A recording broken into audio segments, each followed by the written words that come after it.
Appropriate time എന്ന word ബോധപൂർവം നേരത്തെ യോഗ തീരുമാനത്തിന് ശേഷം അധ്യക്ഷൻ ഖാർഗെ പ്രയോഗിച്ചത്. അറ്റ് ദി അപ്രോപ്രിയേറ്റ് ടൈം എന്ന് വെച്ചാൽ നാച്ചുറലി ഈ ഗവൺമെൻറ്റിന് അത്ര വലിയ ഒരു ദൃഢത ഉണ്ടാവും എന്ന് പ്രതിപക്ഷം കരുതുന്നില്ല. കാരണം ആശയപരമായി തന്നെ സംഘർഷം ഉള്ള പാർട്ടികളാണ്. ഈ BJP-യുടെ ഇതുവരെ നമ്മൾ കണ്ട നയങ്ങളോടൊക്കെ പൂർണ്ണമായിട്ട് യോജിക്കുന്ന പാർട്ടികളല്ല കൂടെ ഉള്ളത്.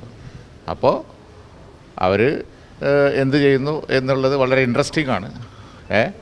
പഴയ രീതിയിലായിരിക്കില്ല ഭരണം. അപ്പോൾ കാത്തിരിക്കാം, നോക്കാം.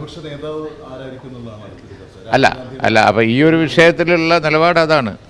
പിന്നെ അടുത്ത് തന്നെ അവർക്ക് സ്റ്റക്കാകുന്ന സ്ഥിതി വരും എന്നാണ് പ്രതിപക്ഷം വില ഇരുത്തിയിരിക്കുന്നത്. അതാണ് at the appropriate time we will act എന്നുള്ള കാര്യം പറഞ്ഞത്. അല്ല, അതിപ്പോൾ ഏറ്റവും വലിയ പാർട്ടി കോൺഗ്രസ് അല്ലേ. അത് അവർ തീരുമാനിക്കേണ്ട കാര്യമാണ്. ആ തീരുമാനം വന്നതിന് ശേഷമല്ലേ. അപ്പോൾ നമ്മൾ കേരളത്തിലൊക്കെ ഒരു UDF-ൻ്റെ പ്രവർത്തന ശൈലിയില്ലേ. ഏറ്റവും വലിയ പാർട്ടി അവരെ നേതാവിനെ തീരുമാനിക്കുക. അതിൽ അത് മോറോർലെസ് അവർ തീരുമാനിക്കുന്ന കാര്യമാണ്.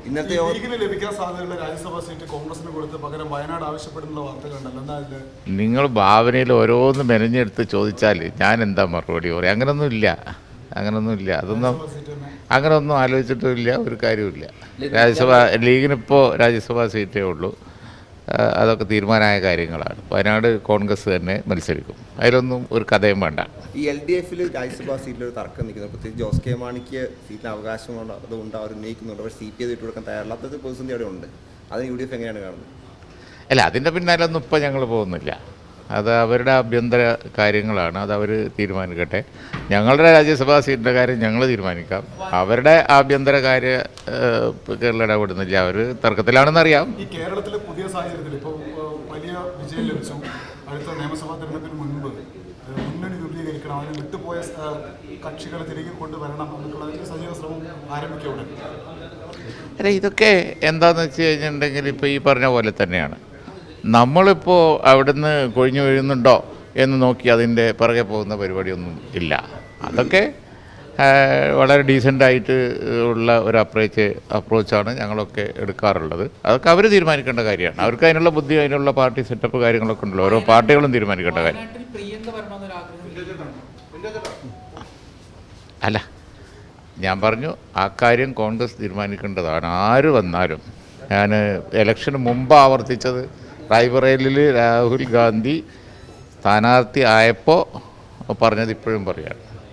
കോൺഗ്രസിൻ്റെ ഏത് കാൻഡിഡേറ്റ് വന്നാലും ഇപ്പോഴത്തെ അവസ്ഥയിൽ അവിടുന്ന് പാട്ടും പാടി കേൾക്കും. ഈ കേരളത്തിലെ വിജയം എന്ന് പറയുമ്പോഴും തൃശ്ശൂരിൽ മുരളീധരനുണ്ടായത് ഒരു വലിയ തിരിച്ചടിയാണ്. അത് UDF ഒന്നായത്, പ്രത്യേകിച്ച് കോൺഗ്രസിൻ്റെ വോട്ട് പോയി എന്നൊക്കെയുള്ള ചർച്ചകൾ ഇപ്പോൾ സജീവമാണ്. മുരളീധരൻ സജീവ രാഷ്ട്രീയത്തിൽ നിന്ന് മാറുമെന്നുള്ള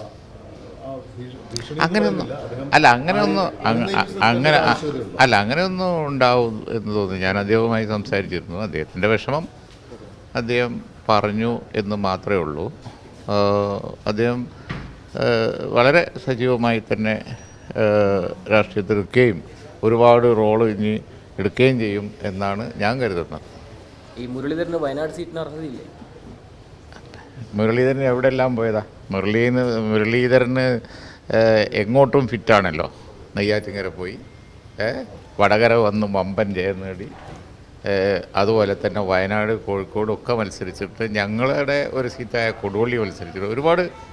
അതെ, മുരളീധരൻ കരുണാകരൻ്റെ മകൻ എങ്ങോട്ടും ഫിറ്റാണ്. അതിന് കുഴപ്പമൊന്നുമില്ല.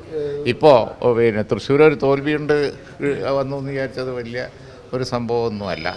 പക്ഷെ അത് അവർ പരിശോധിക്കേണ്ട കാര്യമാണ്. ഒരു ഫൈറ്റർക്ക് ജയമുണ്ടാവും, തോൽവി ഉണ്ടാവും.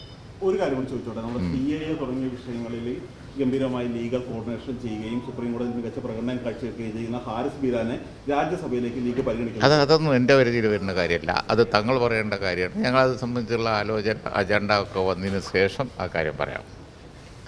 ഓക്കെ, അതിപ്പോൾ ഇതിന് വന്ന് നിൽക്കുന്നതല്ല, എല്ലായ്പ്പോഴും ഉണ്ടാകുന്നതാണ്. ഹാരിസ് ബീരാൻ നമ്മളിവിടെ വരുമ്പോഴൊക്കെ ഉണ്ടാവുമല്ലോ, അത് കുഴപ്പമില്ല.